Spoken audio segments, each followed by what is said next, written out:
See, Nigerians are wicked people. He shock you. We don't even have any love for ourselves. Damn! When people say we love each other, what I tend to hear is only when it's beneficial to us. What the fuck? I've seen this happen too many times. Two Nigerians or three or more. As long as they have a common goal, they love each other. They will have each other's backs. Yeah, boy. But once those goals are no longer aligned, everybody's doing their own thing separately.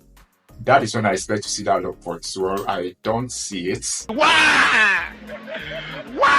In this video, I'm just going to talk about 3 sets of people that really show me that, man, at the end of the day, or rather, I might chip in the fourth, who knows, but at the end of the day, we really don't have any love for each other. So let's get right into the video.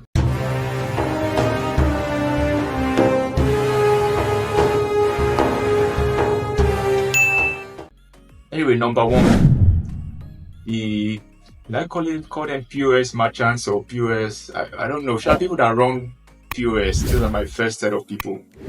I always felt there's this special entitlement that they feel, but I thought I was wrong until the cash crunch. I mean, if you were in Nigeria, Lagos in particular, during that time, you literally spend more money to withdraw less cash. It literally happened, and there was no cash in the banks. Nobody had money. The people who were able, one way or the other, to get any sort of currency were these POS users.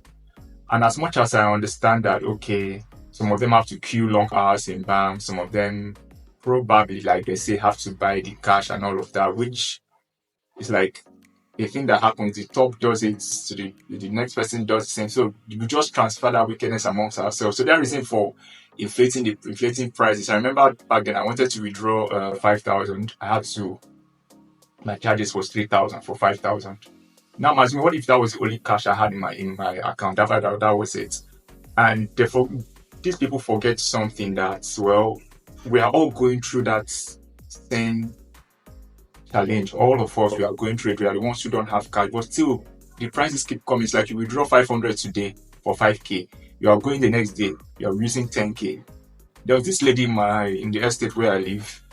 So I would buy for, let's say I buy something worth 300, I will have to transfer 400. Now imagine we are like 10 persons buying that same thing for 300. I will all transfer 400. She can't tell me she's going to use that money to withdraw the cash, because most of them, what they do is transfer because they buy in bulk. So I didn't really understand why. And they say some of them will have to say that they have to give it back to the POS guy. I don't know how the cycle shall plays out, but at the end of the day, we're all made to suffer, not because of what the government. Yeah, the government do things that hurt the citizens, we all know, but we as Nigerians, we did worse to ourselves that period. There was no point even thinking of withdrawing. Then in that time, it became a situation of if I don't have, if you're not collecting transfer, then I won't withdraw and give you. So those are the first before I looked at the POS trader. That I really saw that, okay, given any situation, we like to take advantage of ourselves. And they are not the only guilty ones. That brings me to number 2. Bus drivers and their conductors, people they call Danfo, Molue, those people, not the two ones, not the Uber and the rest, but these Danfo, Molue buses. These guys will literally frustrate you. First things first, the minute it rains, forget it. If you're traveling from point A to point B and the usual fare is 500 naira, once it rains, once it drizzles, just have that back of your mind, you're probably paying 1,500 simply because it's rained. No traffic. I'm getting to that part. But simply because it's rained, you're paying double of what you're supposed to pay. And the funny thing is, you now see people scramble for those because they have to get to work as early as. I've experienced it too many times. If that does not happen, it might be that, okay, there's traffic on the road. You are not the cause. You have no business with it. It goes up immediately. And we are all in the same box, complaining to each other that the country is hard, the government. When it comes to criticizing the government, we are all like all hands are on deck, everybody. But inside each and every one of us, that wicked heart is there, whether we are in that. And you see people complain. The same people complain about this. Give them an opportunity to drive a bus. They will literally do the same thing. The reason I see them complain is simply because, well, it doesn't affect them personally. So of course they will complain. But when it's in their favor, everybody keeps quiet, and people does the same thing. Now it has even increased from when it rains to when there's traffic. At some point, Mondays now, I realize that my transport fare to work increases somehow on Mondays. Places I take bus 200, I get to the bus park, it's 300. I'm like, okay. The first time I was like, okay, maybe it's the usual thing. They are being strong-headed. Got to the other bus park, same thing. Place I take for 200, at most 300, they were telling me 400, 450, 500. And that's their reason is simply because it's Monday, because they don't do it Tuesdays to Fridays. So every Monday we get that same thing. And now gradually it's becoming a routine. And the third people I noticed that show this in their own special way, the traders. Not all of them, but majority of the traders we have, apart from buying foodstuffs and making their profit, some of them literally behave like thieves. You buy something 500, you want to sell, you sell 700. Okay, good. Not that you will now sell 2,000 because you want to maybe play on the person's intelligence or because the person is a first timer. The shop I went to recently, like 2 weeks back, I like this new thing now. What do they call it? These coconut chips.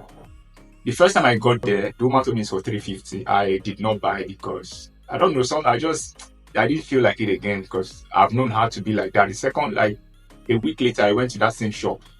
The stuff is now 200. And before you tell me, oh, it might have been a new stock, you went back to the market, it was still dusty.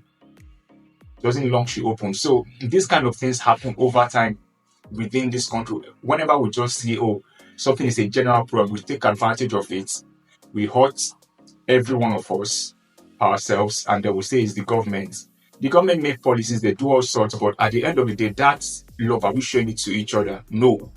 On paper, Nigeria is united, but realistically, where is the unity? Except when we have a common goal. What happened to helping the next person out, even if you guys, your goals are not aligned, as long as it's not going to affect you adversely? What happened to assisting that person? What happened to showing love? We don't do that, and we complain government. I think the government is a reflection of its people, personally. If we are complaining, then we should start doing better. We should actually think of what we can do for the next person, because literally the government won't do anything for us. I mean, it's not like they've done anything since 1960 or so. Any tangible thing other than, well, our brother our daddy in Nassau Rock who decided to change the national anthem all of a sudden.